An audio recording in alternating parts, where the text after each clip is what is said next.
마태복음 23장 1절에서 12절을 중심으로 심판 전에 돌이키자 하는 말씀을 드리려고 합니다. 시기적으로 보면은 고난주간 화요일의 사건입니다. 내용은 심판하시기 전에 마지막 기회를 주시고 있죠. 서기관과 바리새인들의 얘기가 이제 나오는데 이런 얘기예요. 서기관은 대부분 선생이었습니다. 바리새인들은 가르치는 자는 아니었죠. 그러나 주로 이 두 무리들이 모세의 자리에 앉아서 군림을 했습니다. 이스라엘의 신앙적인 문제, 생활에 대한 것 다 다스리고 통제하려고 했던 것이죠. 그만큼 권한이 주어졌으면 그만큼 책임도 막강한데 이 사람들은 그러지 못했던 것이죠. 그래서 예수님께서 이제 말씀하시는 것인데 예수님은 그 사람들이 주님을 공격했던 그런 사람들이었지만 주로 서기관과 바리새인들이 그랬죠. 그러나 마지막으로 기회를 주고 계세요. 마지막으로. 이제 십자가에 달리신 날이 오늘이 화요일이니까 얼마 안 남았거든요. 마지막으로 기회를 주시는데 기회는 주시되 말씀은 상당히 엄중했습니다. 그러니까 우리가 이것도 잘 기억해야 됩니다. 대략 정리하고 넘어가면은 다른 사람들의 구원을 막는 사람들에게 화가 있을 것이다. 이렇게 말씀하세요. 또 율법의 껍데기만 지키는 사람들에게 화가 있을 것이다. 가증스러운 위선자들에게 화가 있을 것이다. 선지자들을 핍박했던 죄를 반복하는 사람들에게 화가 있을 것이다. 이런 식으로 계속해서 화 있을지니 이렇게 계속해서 반복하고 계십니다. 이걸 이제 배경으로 말씀드릴게요. 오늘 주제가 심판 전에 돌이키자는 것인데 그러면 뭘 돌이켜야 되는가 했을 때 이렇게 말씀하고 계세요. 스스로 의롭고 경건하다고 자부하는 지도자들.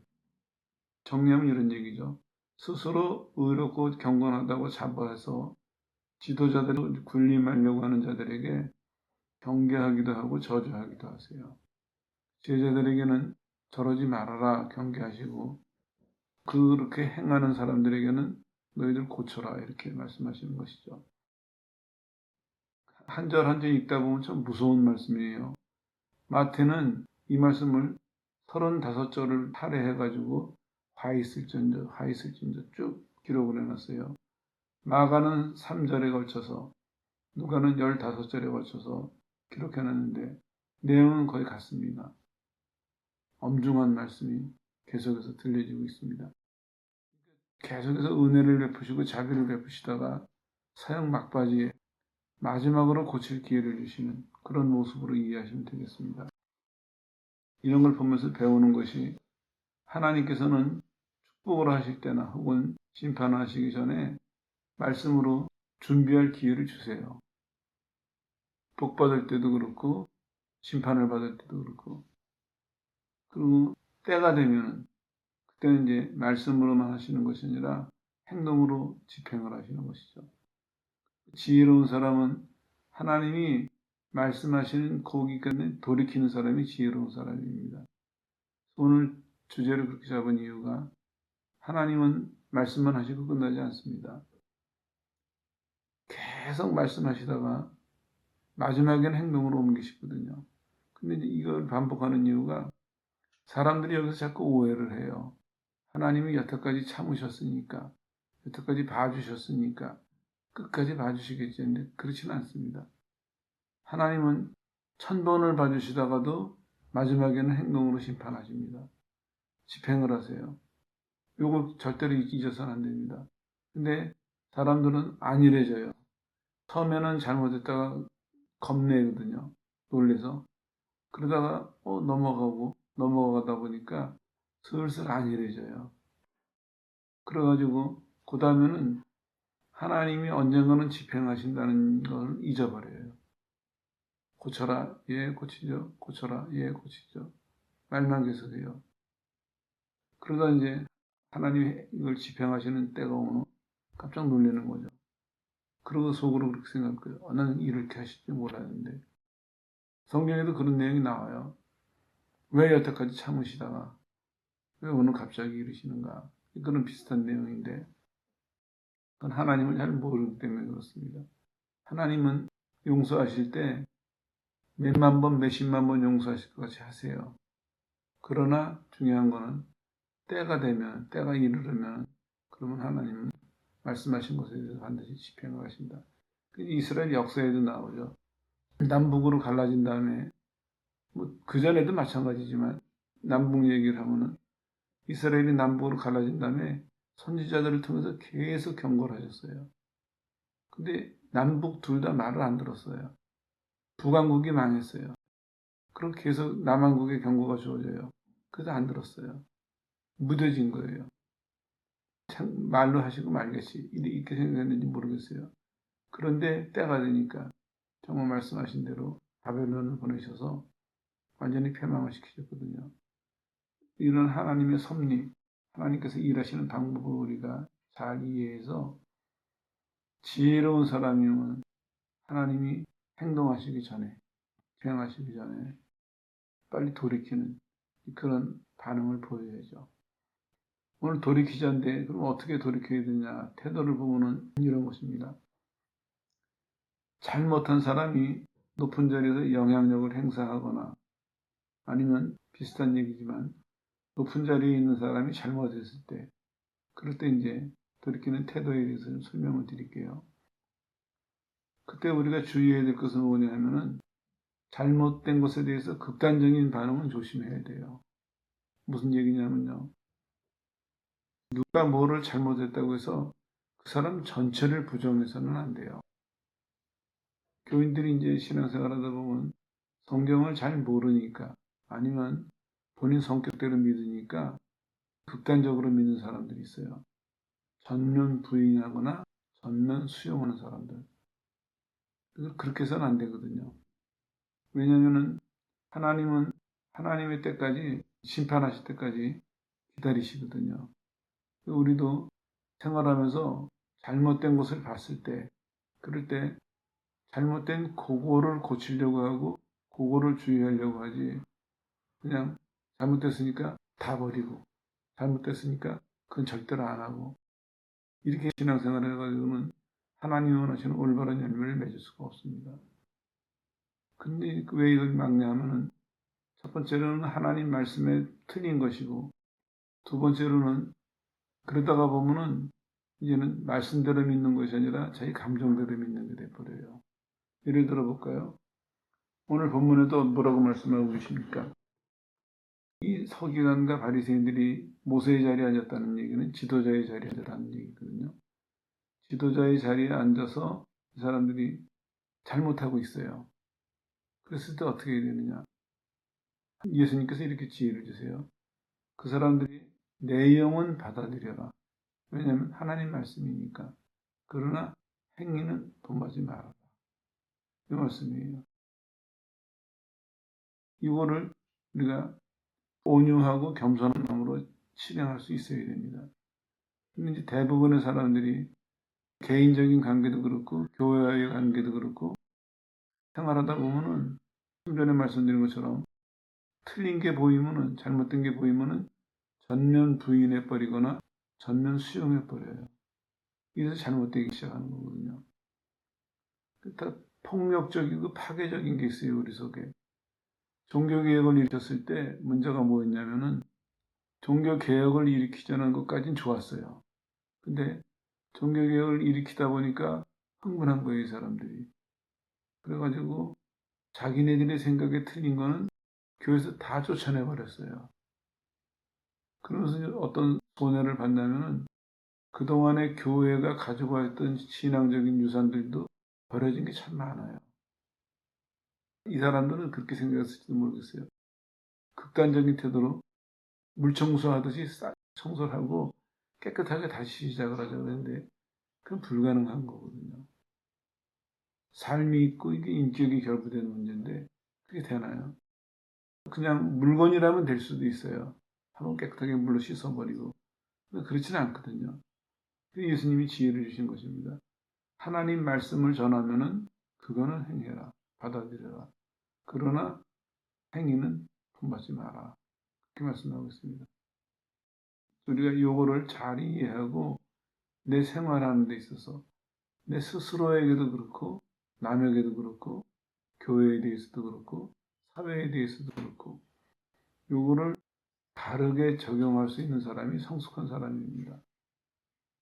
오늘날도 비슷해요. 믿는 사람들 보면은 좀 열심히 믿는다는 사람들이 극단적인 성향이 있어요. 근데 그게 잘 믿는 거 아니에요, 이건요. 무식한 거고 일부러 저속한 단어를 쓰는 이유가 있어요. 정신 차리라고.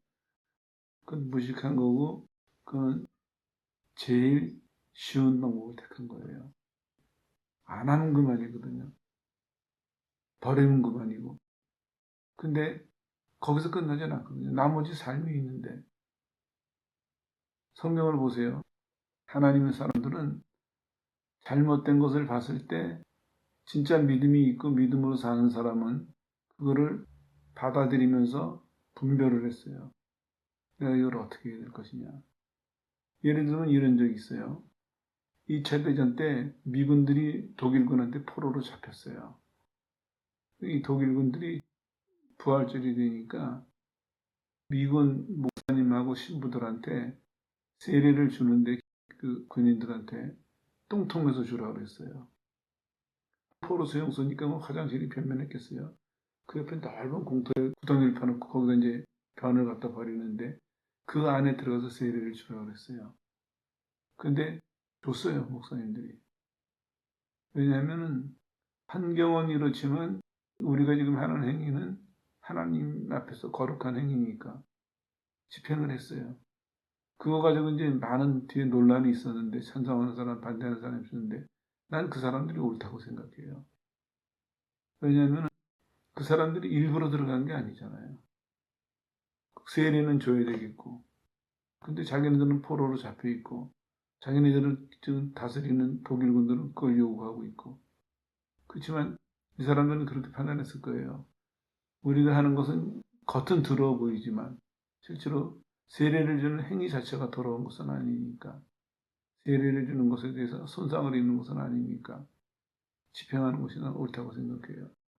만약에 이걸 극단적으로 해가지고 안 한다. 그래 버렸으면은 속은 시원해요. 그렇지만 그 뒤에 열매는 없습니다. 마찬가지예요. 그래서 예수님께서도 이렇게 말씀하세요. 그 지도자의 자리에 앉아 있는 사람들이 잘못했을 때 말은 행하고 이거는 이런 말씀이에요. 기회가 생길 때마다 즉시 해라는 얘기입니다. 말한 대로. 그리고 지키되 이것도 지속적으로 지키라 그런 말씀이에요. 그러나 행위는 본받지 말아라. 왜냐하면 그 사람이 말하는 내용은 하나님의 말씀이니까. 정리하면 이런 얘기죠. 그 사람을 보고 지키는 게 아니에요. 하나님을 보고 지키는 거예요. 하나님은 그걸 보시거든요. 근데 우리가 이제 화가 나거나 우리의 극단적인 태도 때문에 너가 잘못하니까 안 해. 이렇게 하면 겉으로는 잘 믿는 것 같아요. 지금 뭘 거부한 거예요? 틀리게 하는 사람을 통해서 하나님 말씀을 자기는 거부하는 거예요, 지금요. 하나님의 뜻을 안 지키는 거예요. 이 엄청난 거를 생각 못 하는 거예요. 그리고 화내고 그 사람 걷어차버리고 그리고 자부심을 가져요. 난 잘 믿는 사람이야. 속에 뭐가 있나요? 아무것도 없어요. 본인 화밖에 없어요. 한 가지 더 있다면 자기의 의밖에 없어요. 난 이런 사람이야. 어떤 손해도 난 물리쳤어. 어떤 이익도 난 거절했어. 속은 난 비었어. 오히려 그럼으로 인해서 내가 강해져서 하나님 앞에 더 위험한 사람이 됐는데 이걸 못 느끼는 거예요. 분별을 못하는 것이죠. 이런 문제가 있습니다. 그래서 오늘 돌이키자 하는데 돌이키는 방법이 뭐냐? 첫 번째로 분별해야 됩니다. 분별하려고 노력해야 됩니다. 돌이킬 때 첫 번째 중요한 것이 뭐냐? 분별해서 돌이켜야 됩니다. 그래서 지금 길게 말씀드린 이유가 바로 거기에 있어요. 종교개혁이 2차 대전이 말씀드린 이유가 분별해야 됩니다. 이게 왜 필요하냐면은 분별을 하면은 위선과 교만을 버리게 됩니다. 다시 말씀드리면 돌이키려고는 하는데 분별하지 못하면은 위선과 교만을 가지고 돌이킨다는 얘기예요. 그럼 이 사람은 돌이켰다고 자부심을 가질지 모르지만 그 돌이키는 행위 속에 뭐가 있냐면 자기의 위선과 교만이 그대로 남아있는 거거든요. 쉬운 말 하면 이거예요. 남 욕하면서 본인은 그냥 갖고 있는 거예요. 그리고 나는 괜찮은 사람으로 착각을 하는 거예요. 이게 더 위험한 거거든요. 그래서 분별하라고 말씀하고 있는 것입니다. 좀 더 자세히 말씀을 드릴게요. 3절에 보면 분별하게 되면 뭘 느끼냐면 내가 말만 하고 행하지 않는 거구나. 이걸 깨달아요. 내가 하나님 말씀을 잘 안 지키는구나. 깨닫게 되죠. 4절에서는 보면 무자비하고 무책임한 것을 깨닫게 돼요. 남에게는 무거운 짐을 지우고 자신은 한 손가락으로도 움직이지 않는다. 이렇게 말씀하셨는데 이 지도자들이 그랬어요. 율법을 모세의 십계명을 근거로 613개의 조항을 만들었어요. 그래가지고 그거를 엄격하게 다 나눠놓고 그러고는 남들 지키나 안 지키나 감시를 했어요. 근데 놀라운 거는 자기네는 안 지켜요. 자기네는. 이게 참 무서운 일입니다. 왜 무섭냐면요. 남 판단하고 남 비판하다 보면은 자기 볼 시간이 없습니다. 실제로 여러분들 다 경험했을 거예요. 신앙생활하면서 남이 자꾸 보이면은 내가 위험한 순간이에요. 그 눈이 열렸다고 좋아할 게 아닙니다. 남이 보이면 내가 위험한 지경에 있구나. 이걸 깨달아야 돼요. 근데 사람들은 눈이 열려서 남을 보기 시작하면은 난 신령한 사람이 됐구나. 이렇게 착각을 해요. 그리고 거기서부터 언제 무슨 일이 벌어지냐면 자기 보는 일을 중단해요. 남만 판단해요. 남만 비판해요. 그리고 본인은 남을 비판하면서 본인은 잘 믿는 사람이 돼버리는 거예요, 스스로. 이건 그 사람들보다 더 위험한 사람이에요. 실제로 바리새인들이 그랬거든요. 자기는 안 지켰어요. 그리고 온 이스라엘 백성을 다 판단하고 비판했어요. 그러니까 모이면은 그 사람들이 잘 믿는 사람 같아요. 옳은 말 하거든요. 말 맞아요, 그 사람들 말이. 하나님 말씀에 근거해서 정확하게 찝어내고 정확하게 비판하고 맞거든요. 근데 이제 문제는 어디 있냐? 하나님 누구를 보실까요? 하나님은 그 사람들을 어떻게 보실까요? 이게 문제예요. 하나님이 은혜를 주실 때요. 꼭 기억해야 될 것이 하나님은 나한테 관심이 있으세요. 나. 에스라가 돌아와서 결심을 하게 뭡니까? 에스라 7장 10절인가요? 이스라엘 백성이 돌아왔는데 그동안에 신앙생활을 잘 못해가지고 포로로 갔다가 돌아오고 흐트러진 게 너무나 많았어요. 왜냐하면 포로 생활할 때 제대로 신앙생활을 못했겠죠. 그래서 에스라가 생각한 것이 하나님 말씀을 연구하고 그 다음에 준행하며 가르치기로 결심을 했다. 이렇게 성경은 기록되어 있습니다. 이게 옳은 겁니다. 하나님 말씀을 내가 가까이 하면은 제일 먼저 일어나는 반응이 나한테 가르쳐야 되거든요. 나를 가르치고 그리고 그런 가운데서 남에게 권면을 해야 되거든요. 근데 이게 안 되니까 문제가 되는 거죠. 그다음에 분별하면은 뭘 발견하냐면 5절에 보니까 경건함을 과시하려고 하는 자기 태도가 보여집니다. 이 사람이 복장의 변화를 갖고 왔어요. 하나님께서 모세를 통해 가지고 말씀을 잘 지키라고 이제 옷술에다가도 하고 또 머리다가 이만큼 떨어매라고 설명하시죠.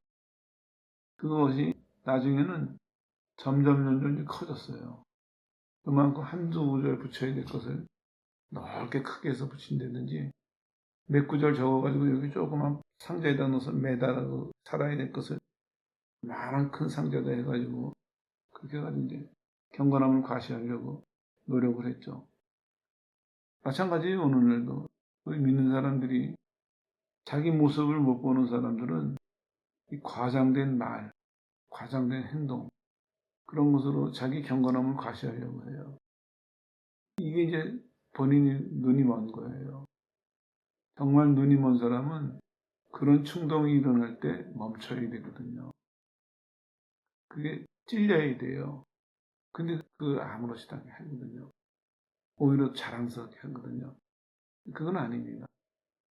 진짜 경건한 사람은요. 경건이 뭡니까? 이게 하나님과의 관계에 있는 거거든요. 제물로 생각하시면 돼요. 구약에 보면 하나님께 드리는 제물이 거룩하고 경건했거든요.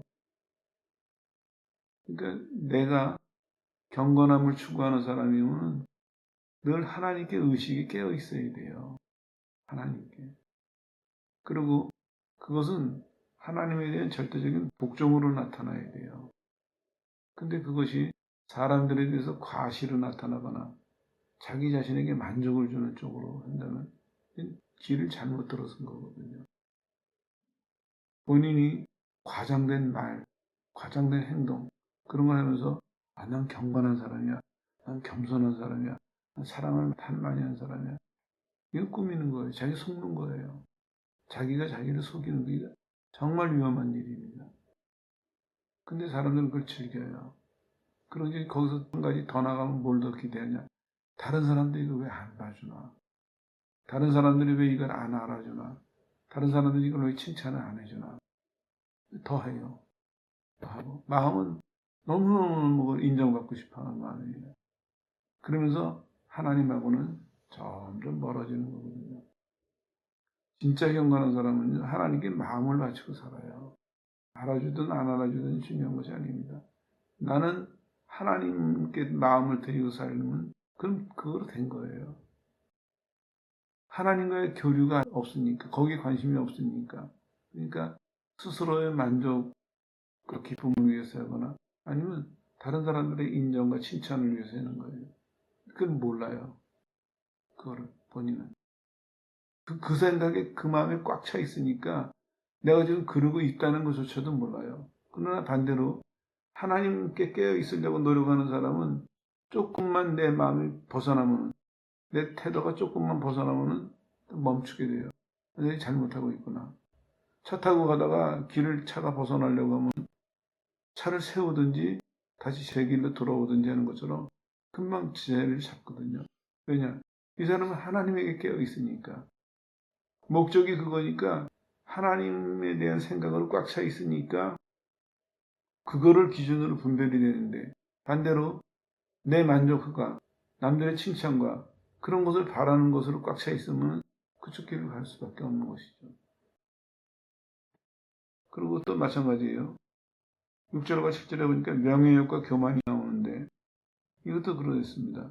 잔치의 상석이나 회당의 상자에 가서 앉기를 좋아한다는 것이죠. 배경을 설명해 드리면 이해가 가실 거예요. 이 길에서도 보면은 바리새인들은 복장이 좀 특별했어요. 특이하게 입었어요. 그리고 지나다니면서도 이제 봐요, 알아요. 그러니까 사람들이 인사하거든요. 잘 믿는 사람이라고 생각해서 그런 걸 즐기는 거예요. 그리고 시장에 보면은 한쪽 그 등에 그 서기관들이 나와가지고 책상을 놓고 성경을 상담해 주는 데가 있어요. 그런 데 앉아서 인사받길 좋아하고 예를 들어서 무슨 잔치가 있거나 무슨 행사가 있을 때 가면은 이리로 오십시오. 상석에 앉기를 좋아하고 그걸 즐기는 거예요. 뭐로? 자기가 잘 믿는다는 이유로. 난 신앙이 좋은 사람에서. 그런 건 이제 마음으로 바라고 그런 대우를 즐겨요. 그래서 예수님께서 그걸 책망하시는 거예요. 너희가 상석에 앉기를 좋아하고 대접받기를 좋아하는데 문제는 뭐냐면 너희가 하나님을 경외하지는 않는다. 너희 속에 하나님을 경외하는 게 없다. 남들은 너희를 존경해 주길 원하는데 너희는 하나님을 경외하지 않는다. 이 무서운 일이거든요. 하나님의 사람들은요. 하나님을 경외하면서 살아야 돼요. 누가 알아주든지 안 알아주든지. 하나님을 경외하면서 살면은 하나님이 인정을 해주세요. 그거로 만족하면 되거든요. 근데 하늘의 기쁨과 만족을 모르는 사람들이니까 이걸 맛보지 못했으니까 세상의 기쁨과 만족으로 이걸 자꾸 대신하려고 하는 거예요. 실은 불쌍한 사람들이죠. 만약에 그 사람들이 진짜 하나님의 인정과 칭찬을 맛봤다면 그러면 다른 데서 그걸 구하지 않거든요. 그 가치를 구분할 수 있으니까. 그런 얘기입니다. 그래서 분별하라고 말씀하세요. 그 다음에 두 번째로 해야 될 것은 뭐냐면 만족하라는 것입니다. 뭘 만족하냐면 주 안에서 위치에 만족하라는 얘기인데 하나님의 종으로서 만족하라는 얘기입니다. 이걸 하면은 뭐가 달라지냐? 명예욕과 권위욕이 버려집니다. 명예나 권위를 내세우지 않습니다. 그 전까지는 사람들이 자꾸 자기를 드러내고 특별히 그런 말 하는 사람이 있어요. 내가. 이 참 위험한데도 몰라요, 본인들은. 깨어있다면 말하면서 본인이 스스로 느낄 텐데 사람이 변하는 게 그렇더라고요. 누구나 공통적이에요. 신앙이 나빠지기 시작하면요. 내가가 많이 나오더라고요. 목사님도 그렇고 교인도 그렇고 다 똑같아요. 나도 오랜 시간 동안 살펴봤는데 평소에 말하는 거랑 달라져요, 말투가. 그중에 가장 먼저 눈에 띄는 게 뭐냐면 내가가 많이 나와요. 내가. 그리고 살펴보면 행동이 다르지고 태도가 달라져 있더라고요. 많이 달라져 있어요. 그 내가가 많이 나오는 사람일수록 벌써 그만큼 많이 태도가 바뀌어 있더라고요. 성경은 권면하고 있습니다. 돌이키려면 주 안에서 위치에 만족해라. 명예욕과 권력을 버리라는 말씀입니다. 8절에 이렇게 말씀하세요. 너희는 랍비라 칭함을 받지 말아라. 너희 선생은 하나다. 너희는 다 형제다. 예, 그렇습니다. 믿는 사람이라고 하면서 인간을 차등하는 것, 그거는 그 사람의 믿음을 좀 의심해 볼 만해요. 왜냐하면 그 믿음대로 사는 사람 아니거든요. 정말 믿는 사람이 믿음대로 산다면 그 사람의 기본적인 자세가 하나님 앞에서 모든 사람은 동등하다. 이게 있어야 됩니다. 이게. 그리고 그것이 말로는 안 해도 그냥 자연스럽게 사람을 대하는 태도에서 나와야 되거든요. 그 다음에 구절에 똑같이 나와요. 땅에 있는 자를 아비라 하지 말라. 이거는 하지 말라 하는 말씀이 실은 굉장히 단호한 말씀이에요. 번역은 우리가 이렇게 말라 이렇게 간단하게 번역했지만 의미상으로 보면 굉장히 단호한 말씀입니다. 너희 아버지는 하나시니 곧 하늘에 계신 자시니라. 그래서 이렇게 말씀하세요. 유명하거나 위대한 사람을 추종하는 것도 잘못된 것이고 추종을 받기 위해서 경쟁하는 것도 잘못된 것이다. 이게 다 앞서서 말씀드린 거죠. 명예욕과 권위욕. 그런 게 충동을 하니까 자꾸 남보다 높아지려고 해요. 남보다 나아지려고 해요. 그래서 오죽하면은 사람은 고마운 사람이 못 되는데 욕망은 크니까 자꾸 까치발 들고 다니는 사람 같아요. 가만히를 못 있어요, 마음이. 행동이 가만히를 못 있어요. 꼭 껴들어야 되고, 꼭 내가가 나와야 되고, 꼭 참견을 해야 되고, 꼭 판단을 해야 되고, 꼭 나서야 되고. 이게 결국 명예욕과 권위욕이거든요. 근데 그게 없으면은 하나님의 다스리심을 믿고, 여기 이해가 나오잖아요. 잘못하는 지도자가 있다 할지라도 하나님의 다스리심을 믿고 내용은 받아들여라. 행위는 묻지 말고 똑같은 태도입니다. 하나님의 다스리심을 믿는 사람은 명예욕이 없어질 수밖에 없어요. 왜냐? 하나님의 통치가 보이는데 본인이 거기 어디 나설 자리가 어디 있습니까? 그렇게 되는 것이죠. 10절에 이어집니다. 지도자라 칭함을 받지 마라. 지도자는 한 분이시고 바로 예수님이시다. 이렇게 말씀하고 있죠. 같은 얘기입니다. 그 다음에 세 번째로는 겸손히 섬겨라 하는 얘기입니다. 11절과 2절에 나오는데 너희가 겸손히 섬긴다면 겸손히 섬기지 않던 사람이 겸손히 섬기는 쪽으로 돌았으면 결과가 어떻게 되냐. 하나님께서 인도하시고 갚아주신다. 이게 결과입니다. 11절에 얘기가 나와요. 큰 자는 이렇게 나오는데 그 앞에 이렇게 설명이 들어가야 돼요. 뭐냐면 스스로 크다고 여기는 자는 그런 의미입니다. 너희를 섬기는 자가 되어야 하고 12절입니다. 자기를 높이는 자는 똑같은 얘기예요. 스스로 자기를 높이는 자는 그리고 결과가 나오죠. 낮아지고 하는 얘기가 이거예요. 하나님께서 그 사람을 낮추신다는 거예요. 이건 수동태로 쓰여졌어야 돼요. 수동태인데 스스로 큰 자라고 스스로 높은 자라고 생각하는 사람을 하나님이 강제로 낮추신다는 얘기입니다. 그리고 똑같은 얘기예요. 누구든지 자기를 낮추는 자는 하나님께서 높이신다. 이게 결과입니다. 자, 정리를 해보죠. 예수님께서는 십자가를 지시기 직전에 지금까지 계속해서 구원의 소식을 전하셨고 하나님 나라에서 상 받고 복 받을 얘기를 쭉 해오셨어요. 그러니 예수님 생각에 그 얘기를 다 하셨다 생각이 드시니까 마지막으로 기회를 주시는 게 뭐냐면 안 듣는 사람, 다른 길로 가는 사람, 그 사람들에게 마지막으로 기회를 주시는데 뭐라고 말씀하시냐면 심판 전에 빨리 돌이켜라 말씀하고 있습니다. 구약에도 그런 얘기가 나와요. 이스라엘 백성에게 하나님이 계속해서 말씀하시는데 안 들어요. 하나님 뭐라고 책망하세요? 내가 가만히 있으니까 넌 네가 옳은 줄 알았냐? 네가 잘해서 내가 가만히 있는 줄 아냐? 이렇게 책망하시는 구절이 나와요. 마찬가지입니다. 하나님은 개인도 그렇고 시대도 그렇습니다. 우리가 생각하기에는 이해가 안 될 때가 있고 받아들이기 어려울 때가 있어도 하나님은 반드시 행동하시는 시간이 와요. 그 전에 계속 말씀하세요. 지혜로운 사람은 말씀하시는 그 시간에 돌이키는 사람입니다. 근데 미련한 사람은 말씀하시니까 뭐 내일도 또 봐주시겠지. 내일도 말씀으로 넘어가시겠지. 이렇게 이제 미루다가 보면은 하나님이 말씀을 이루시는 날이 오면은 당황하게 되는 것이죠. 이게 우리들의 종말관이 되어야 되겠고 매일을 깨어 사는 태도가 되어야 됩니다. 두 개가 같은 모습이에요. 작게로는 하루하루를 그렇게 깨어 살아야 됩니다. 그리고 그걸 길게 보면은 신앙의 종말을 그렇게 이해해야 됩니다. 안 오실 것 같지만 반드시 오세요. 그리고 성경은 이렇게 경고하고 있습니다. 모두가 안 오시겠지. 게으르고 나태해졌을 때, 해이해졌을 때 도적과 같이 갑자기 오신다고 성경은 경고하고 있거든요. 똑같아요. 우리가 살면서 아까 말씀드린 거의 반복인데 처음에는 사람들이 하나님 말씀을 벗어나거나 오늘 주제랑 관련해서 말씀드리면 자기가 나서거나 그럴 때 처음에는 좀 두려워해요. 좀 찔리거든요.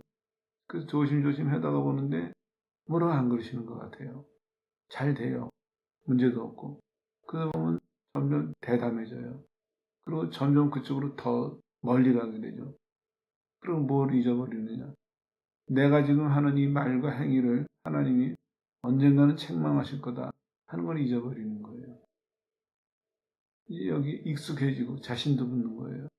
그리고 특별히 이 사람이 뭐에 힘을 얻냐면 하나님 말씀 안 하시니까 본인이 잘하는 거로 착각을 하는 거예요. 옳은 거로. 그렇지는 않습니다. 기준은 여기에 있어요. 기준은 내가 정하는 게 아니거든요. 하나님이 정해놓으신 기준을 아무도 바꿔놓을 사람은 없습니다. 단지 오늘 나한테 책망 안 하신다고, 오늘 심판 안 하신다고 그거를 나는 옳았어, 난 잘하고 있어 이렇게 생각하는 사람은 어리석은 사람입니다. 진짜 지혜로운 사람은 오늘 심판 안 하셔도 마치 심판 받는 사람처럼 정신을 버쩍 차려야 되거든요. 정신을. 하나님은 말씀으로 이미 우리에게 알려주셨고 또 말씀으로 인도하고 계세요. 그러면 정말 하나님을 바로 믿고 싶은 사람이라면 바르게 따라가고 싶은 사람이라면 그 사람이 하나님의 말씀을 벗어나려고 할 때 자꾸 걸리거든요. 성령이 우리 안에 계시면서 경고등과 같은 역할을 하세요. 경계선을 넘어가려고 할 때 경고를 주시거든요. 놀라운 것은 그 경고를 받아들이는 사람은 점점 예민해져요. 그래서 경계선을 발을 넘지 않아도 경계선 근처에만 가도 벌써 경고등이 들어와요. 이 사람은 더 경건하게, 더 진실하게 살아갈 수가 있겠죠.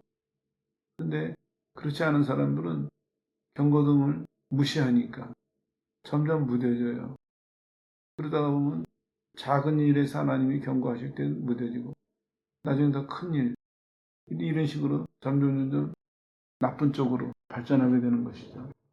오늘 이 본문이 똑같은 모습이에요. 예수님께서 얼마나 구체적으로 말씀하세요. 이 사람들의 문제에 대해서.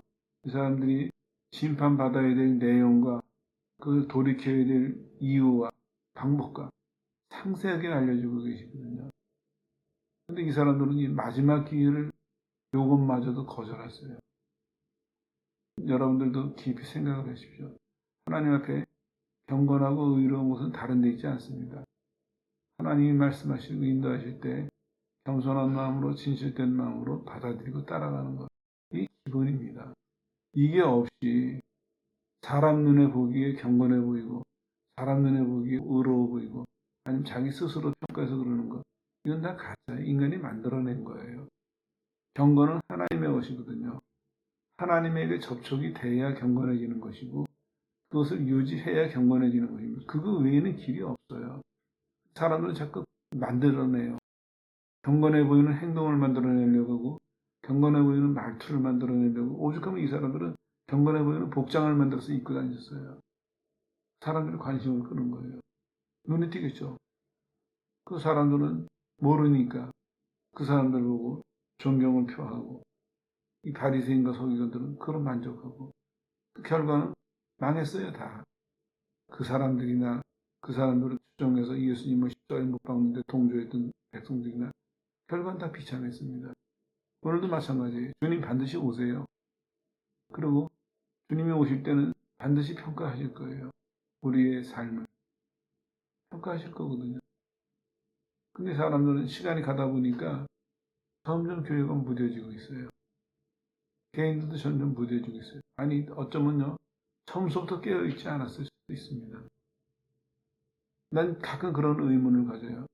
정말 저 사람이 신앙이 있는 사람이라면 본인의 개인의 삶이나 지금 주변에서 벌어지는 일에 대해서 왜 가만히 있을까? 정말 깨어있는 사람이라면 조건이 나쁘고 형편이 나쁠 때는 그래도 천천히라도 하나님 쪽으로 자라나게 돼 있거든요. 생명이 있거든요, 우리는. 이 생명이 움직이고 자라나게 돼 있어요. 이거는 아무도 막을 수가 없습니다. 근데 어떻게 보면 믿는다고 하면서 과연 생명이 있는 사람인가 의심이 들 때가 많아요. 성경을 많이 알고 있는 게 중요한 게 아니에요. 기본적인 태도가, 기본적인 자세가, 하나님 앞에서의 기본적인 반응이 세상에서는 생존 반응이라고 하겠죠. 살아있다면은, 살아있는 반응을 하거든요, 사람이. 최소한도. 잠잘 때도 우리가 움직이잖아요. 살아있는 반응이거든요. 근데 하물며 하나님의 생명이 우리 안에 들어와 있고, 그 생명이 성령의 돌보심 속에서 오늘 활동을 하고 있는데, 그 활동이 드러나지 않는다? 그 활동이 의심스럽다? 이 참 심각한 문제입니다. 깊이 생각해야 돼요. 전반적으로 그러니까 사람들이 그 문제의식을 못 느끼는데 난 이럴 때마다 두려워요. 성경이 경고하고 있잖아요. 예수님이 오실 때쯤 되니까 다들 해이해졌어요. 처음에는 다 기다리다가 시간이 지나니까 다 졸았던 것처럼 다 해이해졌습니다. 개인도 해이해지고 교회도 해이해지고 정신 차려야 돼요. 오늘 이 소리를 듣고 깨어나는 사람은 복 있는 사람입니다. 정신 차려야 돼요. 여기서 정신 못 차리면은 물론 또 기회를 주실 수도 있죠. 그러나 우리가 경고로 삼아야 될 것은 하나님께서는 말씀으로 한없이 가르치시지만 기회를 주시지만 언젠가는 행동으로 옮기실 때가 있다는 걸 이거 생각해야 됩니다. 그리고 이거를 개인의 삶 속, 매일의 삶 속에 적용해야 되고 길게는 우리의 신앙생활 전반에 적용해야 됩니다. 그래서 스스로 깨어있는 사람이 되도록 노력해야 됩니다. 여러분들도 작은 일서부터 큰 일까지 물론 여러분들이 예수 믿으니까 지옥 가는 판결은 안 받겠죠. 그것으로 만족해서는 안 되거든요. 하나님이 우리에게 주신 또 하나의 상급 그거를 기대하면서 하나님이 평가하시기 전에 돌이킬 수 있는 깨어있는 성도 되시기를 예수 이름으로 축원합니다.